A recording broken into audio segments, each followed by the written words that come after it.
Bien, tenemos aquí el caso de dos funciones a las que se ha nombrado f y g. Y estas funciones tienen dominio en el conjunto M. Se han definido justamente ahí. Entonces el dominio es M. ¿Qué quiere decir eso? Quiere decir que entonces todos los elementos de M son elementos también de los pares ordenados, de las primeras componentes de los pares ordenados de las funciones. Ahora, ¿qué es lo que nosotros sabemos? Nosotros sabemos que si yo tengo un par de esta forma, por ejemplo, mira, A, B, que pertenece a una función, y luego yo tengo A, C, que también pertenece a la función. ¿Estamos de acuerdo?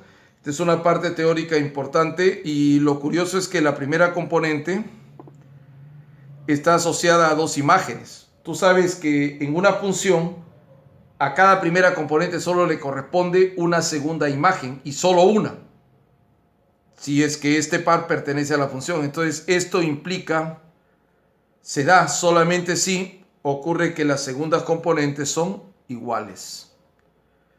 Entonces cada vez que te digan es una función y tú observas que la primera componente se está repitiendo, aun cuando aparentemente las segundas componentes parezcan distintas, pues no lo son, son iguales. Normalmente ellos te darán un número y una variable o para resolver un sistema. ¿Dónde, profesor, me topo con esto? Con esto tú te estás topando, por ejemplo, aquí, ¿ve? ¿Estamos de acuerdo? Ahí te estás topando. Entonces, ¿qué quiere decir eso? Quiere decir, ya después de esa teoría, quiere decir que en realidad este par es el mismo que este que está acá. Y nosotros sabemos, a partir del tema pues de relaciones binarias, nosotros sabemos que esto de acá, si son iguales, las segundas componentes también lo deben ser. O sea que el K vale 3. Y esto me hace ver que yo ya tengo uno de los datos que me falta saber acá. Por otro lado, tengamos muy claro también lo siguiente. A mí me está diciendo que esas funciones f y g, su dominio es el conjunto M. Es decir, que en las primeras componentes de los pares que pertenecen a esta función, las primeras componentes de los pares que pertenecen a esa función, no me dice por si acaso que las funciones están definidas en M. A mí solamente me está diciendo que el dominio de las funciones está en ese conjunto M. Eso es lo que me está diciendo, porque de repente alguien puede decir, profesor, aquí hay una falla, porque acá dice 3,5. En ningún momento me han dicho que la función se ha definido de M hacia M. Lo que me está indicando solamente es que estas dos funciones, su dominio está en M. O en todo caso que el M va a ser el dominio. Entonces no habría ningún problema con el 2,5 y 3,5. Pero si el dominio va a ser, quiero que te des cuenta que está el 1. Ahí también va a estar el 2 y el 3. ¿Y qué cosa falta? Falta el 4. Así pues que yo llego a esta conclusión de que el P tiene que ser 4 para que se cumpla eso. Y esto me lleva también de manera inmediata, fíjense bien, me lleva con estos dos últimos datos que yo he obtenido a que el G de variable no es otra cosa que 3x más 4. Bueno, a mí lo que me está pidiendo es específicamente, fíjense bien lo que me pide G de 1.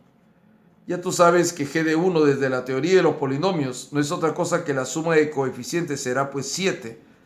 Y luego me dice G de 2, bueno, acá sí habrá que reemplazar. La variable x vale 2, entonces sería 3 por 2 y más 4, y esto me sale pues 10, ¿de acuerdo? 3 por 2, 6, más 4 es 10. Si yo sumo este resultado, lo que me pide luego es G de 1 más G de 2. El resultado vendría a ser 17. Vamos a poner como respuesta la letra B.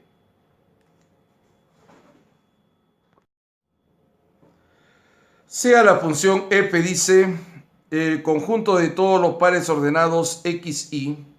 X, primera componente, y la segunda componente, y es el f de x. Así que voy a comenzar indicando este poderoso dato que nos va a servir tal vez más adelante. Todo par ordenado, amigos, tiene esta forma, ¿ve? XY. Primera componente, primera proyección, o denominada también abscisa, segunda componente, segunda proyección, ordenada. El X también recibe el nombre de preimagen. El Y recibe el nombre de su imagen. Y ese Y no es otra cosa, o se puede escribir simplemente como f de x. Es decir, en otras palabras, si el par xy pertenece a la función, y no te olvides que esa función ha sido definida siempre de este modo, donde la primera componente corresponde al conjunto de partida y la segunda componente corresponde pues al conjunto de llegada. Todo eso tiene que estar en nuestra cabeza conforme nosotros estamos resolviendo estas preguntas.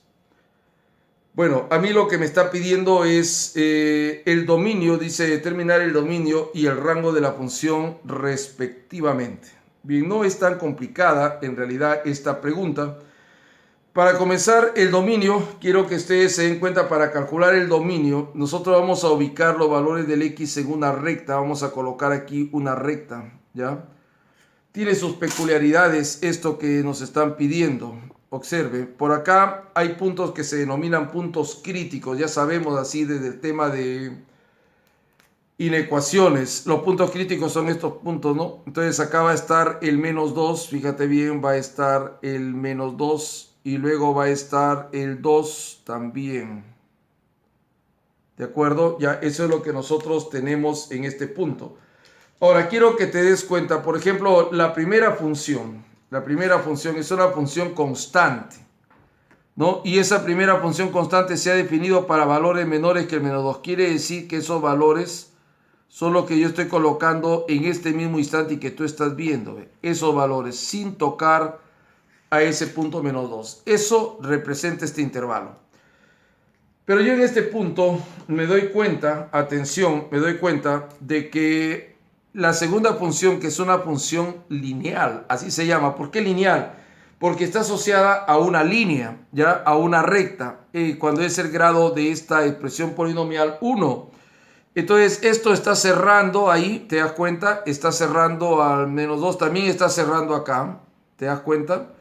Y entonces cubre toda esta parte que queda, que vendría a ser así, ve, mira, ve, tú lo estás observando allí, lo cubre todo, completamente lo cubre ahí.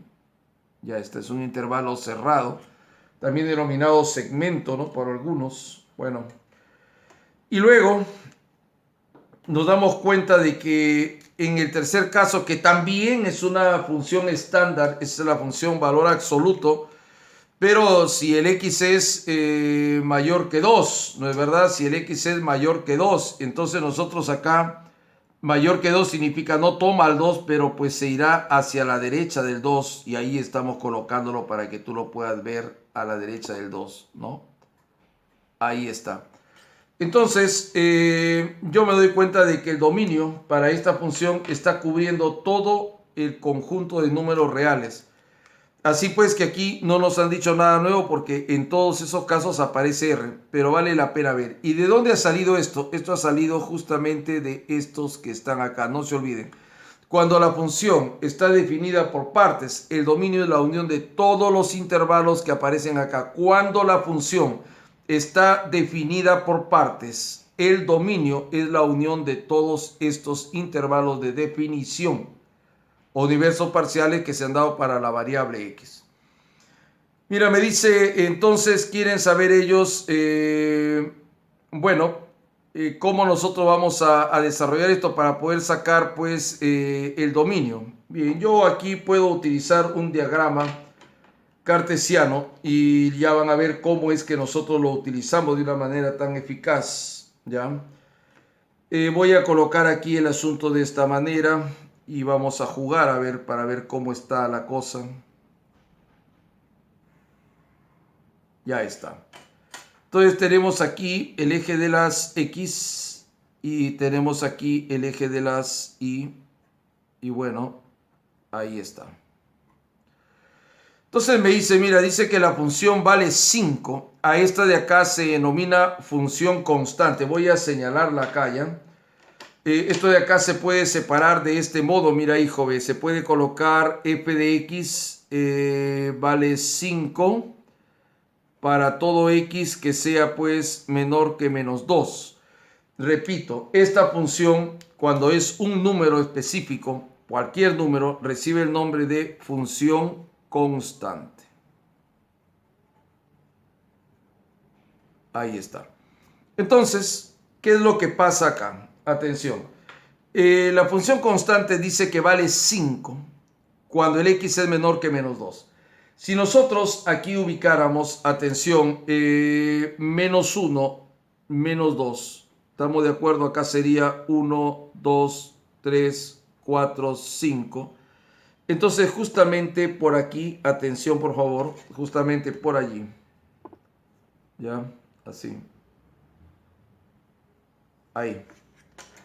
Entonces estaría, atención, el valor menos 2, el valor 5, pero aquí va a estar abierto. Y se dice que es constante, amigo, porque se va así. Esta de acá, en este caso, es una semirrecta. ¿Ya? Es una semirrecta, pero esa semirrecta es perpendicular, por si acaso aquí. Entonces, por lo tanto, es paralela a esto. Entonces, no importa el valor del x. Tú puedes tomar aquí un x0 cualquiera. Voy a colocarlo acá. Un x0 cualquiera. Amigo, acá va a estar el par x0, x sub 0, 5. Ya por eso se denomina constante, porque no importa hacia dónde se mueva acá, va a valer siempre 5. La segunda es sumamente fácil porque está encajonada, es la manera como yo la describo, está encajonada, está entre dos valores. Por ejemplo, con el valor menos 2, con el valor menos 2, ¿ya? Menos 2 más 5, 3. Con este valor, menos 2 más 5 es 3. 1, 2, 3, aquí, pero cerrado, ¿sí? Y con el valor 2 te queda 7. Entonces, si nosotros ubicamos aquí el valor 2, 1, 2, con el valor 2 te daría 7. Estará pues, vamos a decir acá también este es perpendicular. Estará por acá, ¿de acuerdo? Cerrada. Entonces, está agarrando así. Ahí está. Pero ojo que el valor que está marcando justamente aquí, el valor que está marcando aquí es menos 2 y te quedaría simplemente acá 3. ¿De acuerdo? Ahí está el valor 3. Y con el valor 2 está alcanzando acá el valor 7. Bueno, y luego de eso, atención por favor, con el valor 2 sale el valor absoluto. Tú sabes que el valor absoluto, en este caso, valor absoluto de x, observe por favor, este es muy importante. El valor absoluto, vamos a colocarlo acá para entenderlo bien. El valor absoluto de x, te va a salir x si el x es igual a 0 o el x es positivo. Pero te va a salir menos x si el x es menor que 0. Bueno, ¿qué significa esto, profesor? Significa simplemente que, por ejemplo, si el x es mayor o igual que 0, los pares son de la forma xx. Así. Pero si el x es menor que 0, los pares son de la forma x menos x. Ten en cuenta que incluso si el x es menor que 0, siempre el rango, o sea, los valores de la función, mira, si es negativo, esto siempre será positivo. Por eso es que su gráfica es una B. No te olvides, la gráfica del valor absoluto es una B que se abre hacia arriba. Entonces, con el valor 2, ¿ve? Fíjate, aquí va a estar el valor 2. Lo estamos colocando en este mismo momento. Aquí va a estar el valor 2. Con el valor 2, acá. Pero va a estar abierta. Mira, ve, acá ve. Con el valor 2, aquí va a estar abierta. Pero luego para el valor 3, quiero que te fijes, como está solamente en valores positivos, solo se está refiriendo a esto. El valor 3 estará por acá, 3, 4 y va subiendo así. Es decir, esta función se va así. ¿Pero desde qué valor? Desde el valor 2. Muy bien, se acabó nuestro problema, porque lo que me están pidiendo a mí es el rango. El dominio de la función ya indicamos que era los números reales, pero el rango de la función, amigos, son los valores que la función toma.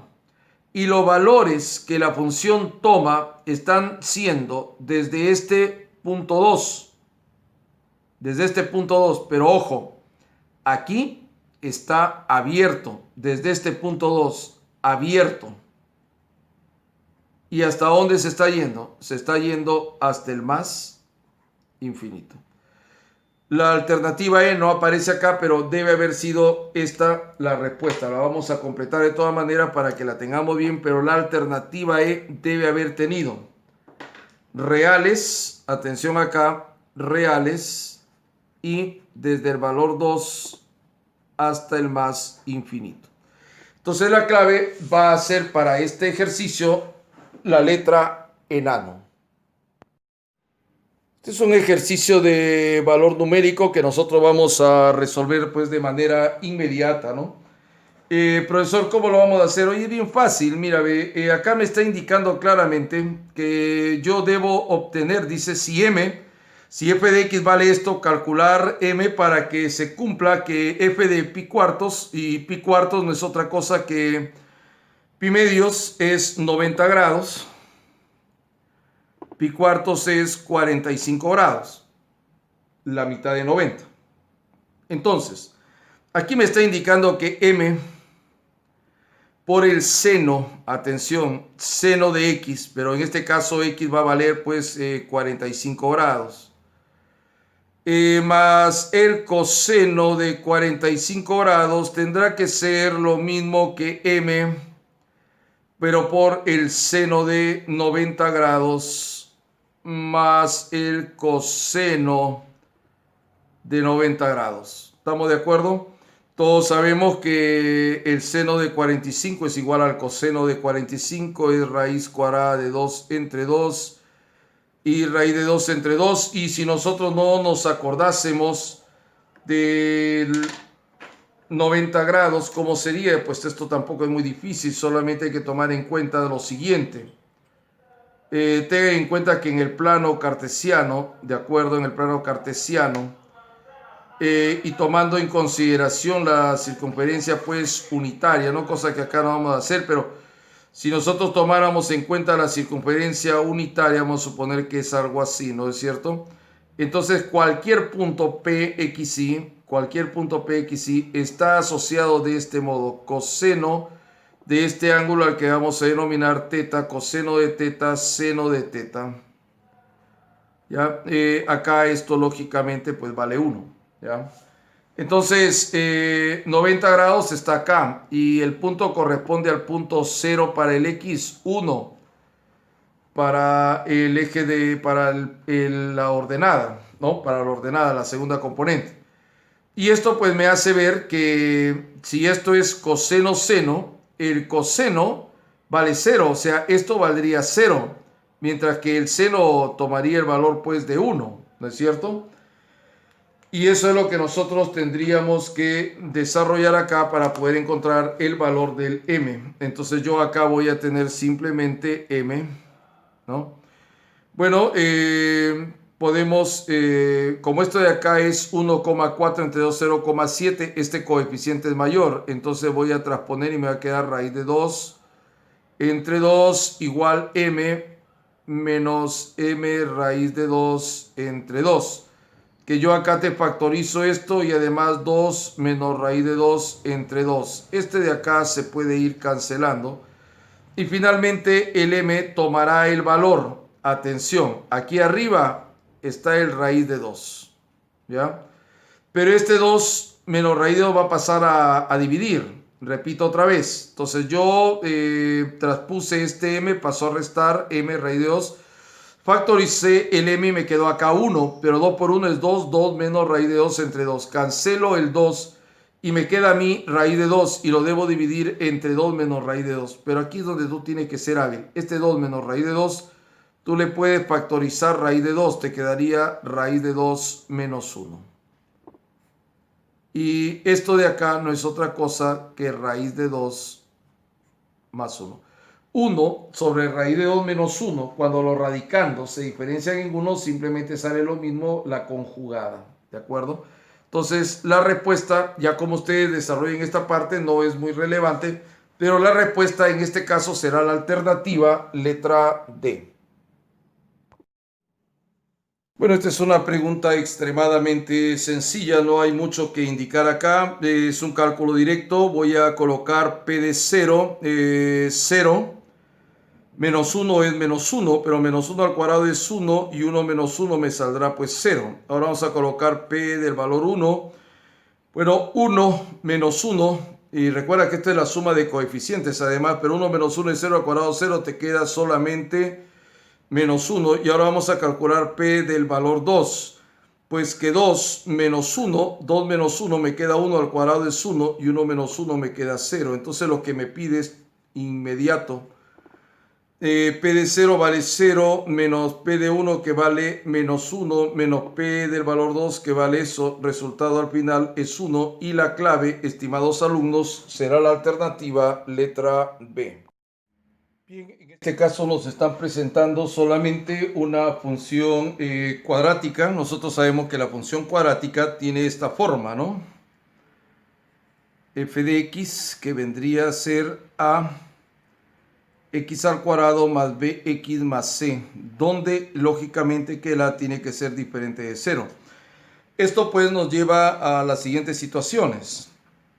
Si el a es positivo, la parábola se abre hacia arriba.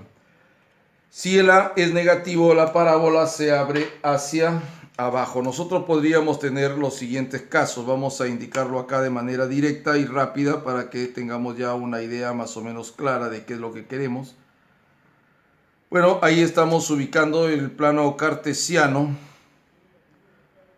¿Y qué cosa es lo que va a pasar en relación a estas expresiones, ¿no?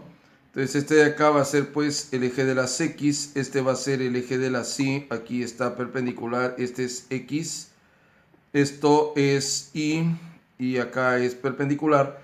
Y entonces nosotros acá tenemos lo siguiente. Mira, ve, si el A fuese mayor que 0, si el A fuera mayor que 0, o qué pasaría si el A es menor que 0.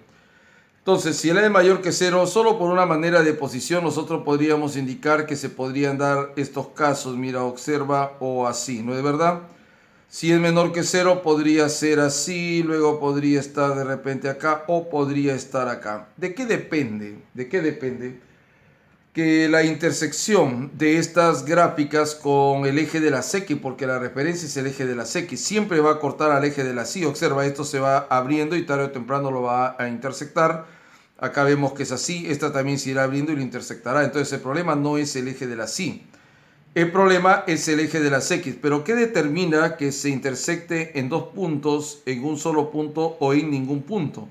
Acá también, ve, mira, ve, se intersecta en dos puntos, en un solo punto o en ningún punto.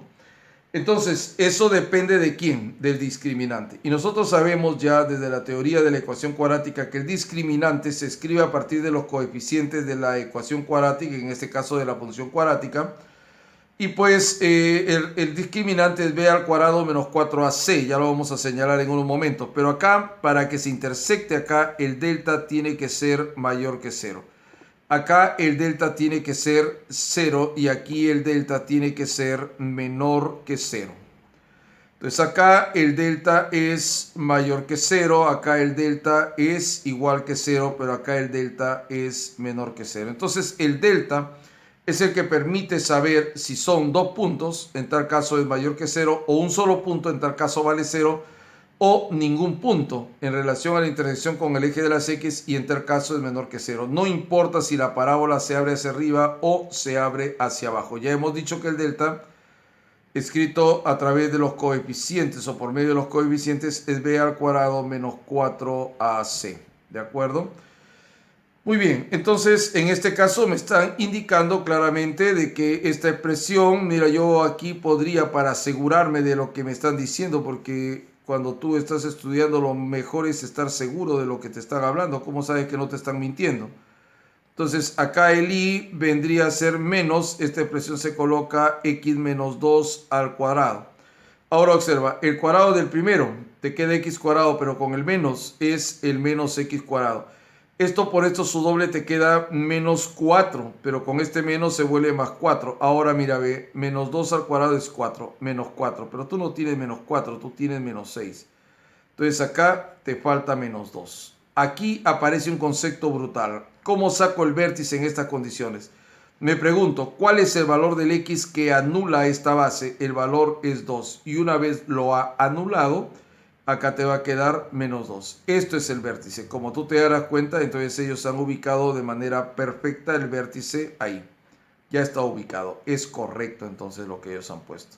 Corresponde a ese tipo de función. Entonces me pregunta, como esta función, y ten en cuenta siempre que la ecuación cuadrática no es otra cosa que un caso particular de la función. ¿Qué caso particular, profesor? El caso particular en el que la función asume el valor de 0. Así pues que las ecuaciones solamente son casos particulares en el caso de las polinomiales, de funciones polinomiales, cuando esta función asume el valor 0. ¿Y para qué se asume el valor 0? Se asume el valor 0 justo para poder determinar estos puntos de intersección. ¿De acuerdo? Ese es el sentido. Como tú vas a tener el vídeo de esta clase, te recomiendo que esta parte la escuches varias veces hasta que la entiendas, porque aquí te he dado mucha información y a veces uno, si no tienes información en el momento debido para poder resolver una pregunta, tiene pues ciertos tropiezos y la idea es que tú no tengas tropiezos. Pero ya te estoy indicando que una ecuación no es otra cosa que el f de el valor cuando la función f de x vale 0. Esa es una ecuación, ¿de acuerdo? Entonces es un caso particular de la función. Ahora, dado que ya determinamos que el vértice está pues por ahí, corresponde a este caso, el discriminante menor que 0. Ahora, cuando el delta es mayor que 0, se dice que las raíces x1 es diferente de x2, pero que van a ser reales, ¿de acuerdo? Pero que cuando el delta es igual a 0, las raíces van a ser iguales y también van a ser reales. Pero cuando el delta es menor que 0, entonces las raíces no solamente son diferentes, sino que además son conjugadas. Y miren, en el caso de los números complejos se pone así. Estas son complejas no reales. Complejas no reales. ¿Por qué dice profesor complejas no reales? Oye, porque los números reales también son complejos. Pero estas de acá son complejas no reales y acá complejas conjugadas. La respuesta para esta pregunta va a ser la alternativa letra D. Este es un muy fácil ejercicio de valor numérico. No necesitamos demasiadas cosas. Es una composición de funciones. Parece increíble que sea una composición de funciones y que sea tan elemental de ser resuelta. Bueno, ¿qué voy a hacer? Voy a calcular primero el Q de menos 1, que como sabemos sería menos 1 al cubo menos 2 por menos 1 menos 1. Oiga, esto me queda menos 1, esto me queda más 2 y acá entonces me estaría quedando 0. Quiere decir que esta primera parte que yo tengo acá va a ser 0 y luego a continuación debería aplicarle Q al valor 0.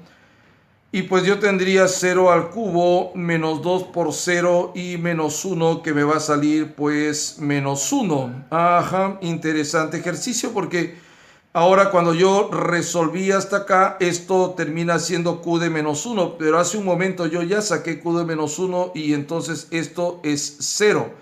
Y luego vuelvo a sacar Q de 0 y el resultado al final, ¿cuánto va a ser? Va a ser simplemente menos 1. Entonces repito rápidamente. Q de menos 1 quiere decir que Eli toma el valor menos 1 al cubo, menos 2 por menos 1, menos 1. Mira, esto de acá me queda menos 1, esto me queda más 2, menos 1, el resultado al final es 0. Luego de eso yo calcularé Q de 0, puesto que esto ya vale 0. Pero Q de 0 sería 0 al cubo, menos 2 por 0, menos 1.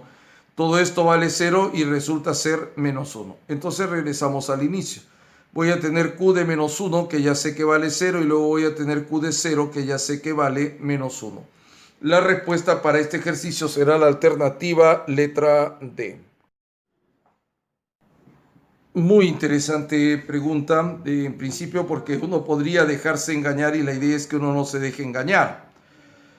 Mira, esta expresión, aquí la variable no es X, la variable es todo esto que aparece acá, porque así es como se está definiendo este polinomio, pero esta cosa de acá debe asumir el valor menos 1.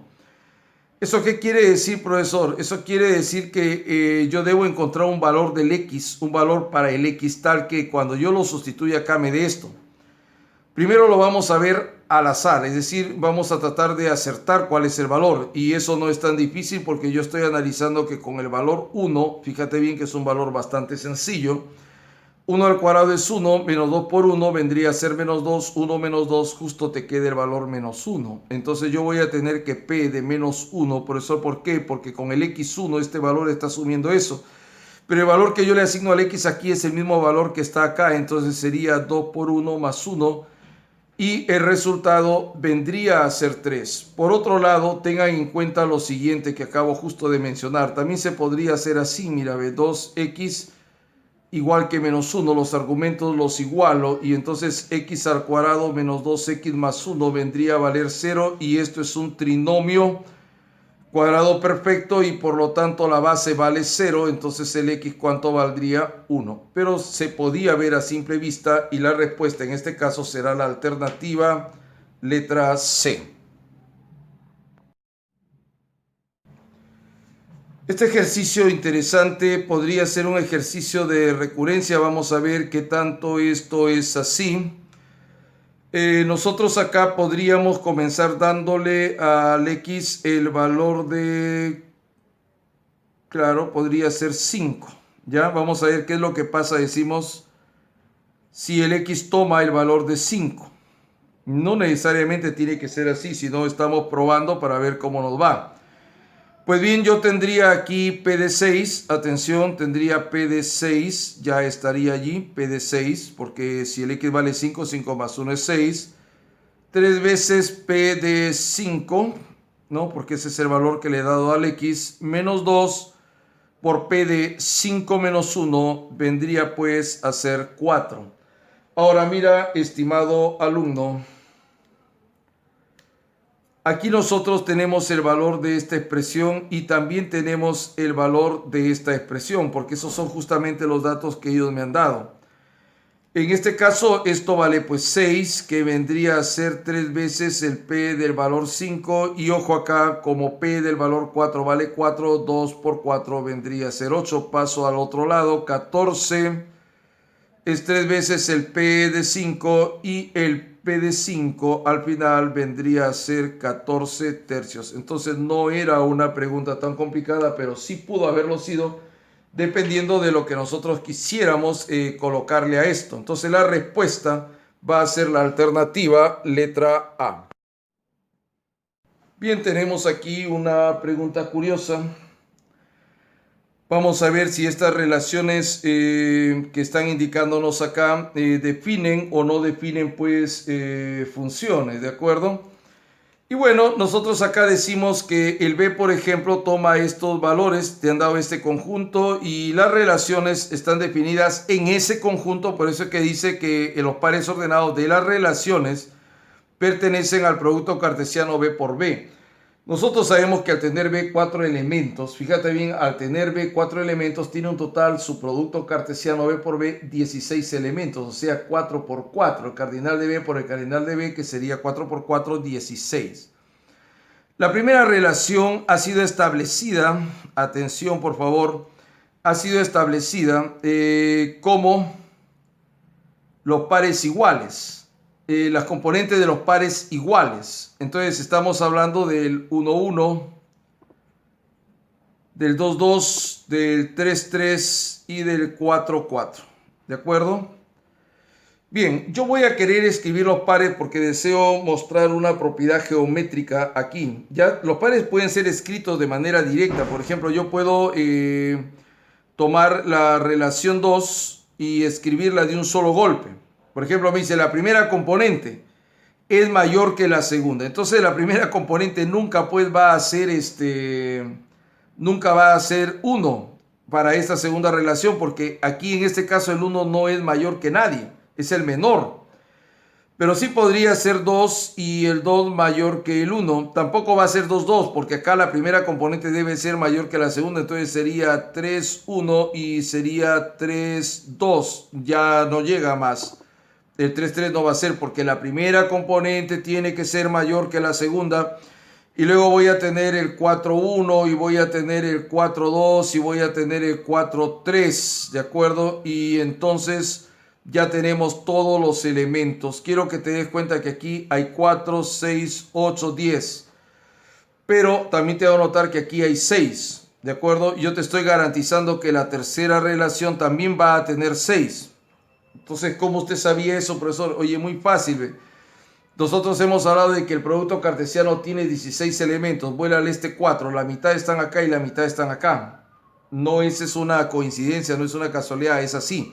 Por eso es que yo estoy con el interés de mostrarte al menos una vez en tu vida que lo veas en la universidad. Es probable que también te lo muestren, sobre todo cuando lleven el tema de matrices. Bueno, entonces la relación 3 dice ahora que la componente debe ser menor que la segunda, la primera componente menor que la segunda. Y bueno, ahí estamos con suerte porque 1, 2 sería 1, 3 y 1, 4, ¿ya? Y luego vendría a ser la primera menor que la segunda, 2, 3 y 2, 4, 2, 3 y 2, 4. Y finalmente también estará pues 3, 4. La primera menor que la segunda. Si ustedes se dieron cuenta, allí ya aparecen los 6 pares que yo les he mencionado. Los 6 pares que yo les he mencionado. ¿Estamos de acuerdo? Bien, entonces, aquí me está preguntando el cardinal de R1 más el cardinal de R2 menos el cardinal de R3. Ya hemos quedado que el cardinal de R2 con el cardinal de R3 es el mismo, por lo tanto estos de acá se van pues a cancelar y solamente me va a quedar el cardinal del R1 que va a ser 4. ¿Ya? Entonces la respuesta ya estoy indicando que va a ser la B.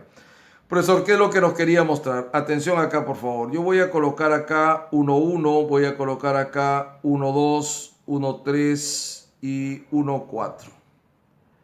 Luego voy a colocar acá 2, 1, voy a poner acá 2, 2, 2, 3 y 2, 4. 3, 1, 3, 2, 3, 3. 3, 4. Que conste que esto que estoy haciendo vale no solo para 4 elementos, para infinitos elementos. 4, 1, 4, 2, 4, 3 y 4, 4. Entonces aquí voy a enunciar algo que no dije en la clase de relaciones binarias, pero que en este momento va a ser muy interesante y tú vas a entender por qué a esta expresión de acá se le conoce con el nombre de diagonal del conjunto. Y porque estos de acá van a estar pues entre la diagonal que se puede establecer aquí. ¿Ven? Aquí hay una especie de diagonal, quiero que ustedes la analicen con cuidado y se van a dar cuenta de eso. ¿Ven? Acá habría una diagonal. A esto se suele denominar, a este conjunto se le suele denominar diagonal de M. O de B en este caso, ¿ya? Diagonal de B, porque se ha definido sobre B. Ahora, aquí hay un par de conjuntos que justamente, chico malo, fíjate bien, a esto de acá se le conoce con el nombre de triángulo superior. Superior es este que está acá, es este de acá, ¿ya? Y este es inferior. En el caso de las matrices, tú te vas a dar cuenta que a esto, cuando el X es mayor que el Y, o sea, cuando la primera componente, mira acá, mira la primera componente, son los mismos pares que estaban acá. Entonces, cuando todos estos de acá valen 0 y se dan, este caso se conoce con el nombre de matriz triangular inferior. Pero se quiere que la primera componente o que los valores que van a estar aquí en los subíndices sean mayores que el otro. Y sin embargo, mira, mayor y sin embargo es triangular inferior. Ahí se da esta figura. ¿Ya? Y en el otro caso vendría a ser pues triangular superior. Más o menos esta es la idea de lo que tenemos. Ahí está. Y lo mismo sería por acá. ¿Ya? Para el otro lado, triangular superior. Vale la pena saber esto, como te repito, porque de repente nunca más lo van a volver a ver. Lo van a ver pero en matrices, pero aquí en esto que tiene cierta forma pues matricial, verifica también este tipo de situaciones, ¿no? Ya está. Entonces, más o menos ahí la idea de lo que les estoy indicando. Por eso es que yo les dije desde un principio que yo podía saber esto, incluso sin escribirlos, se puede saber cuando les den estas condiciones. Las condiciones son claras. que además están asociadas a un teorema conocido, a un axioma de los reales conocido como tricotomía. Dos números reales o son iguales o uno es mayor que el otro o ese es menor que el segundo.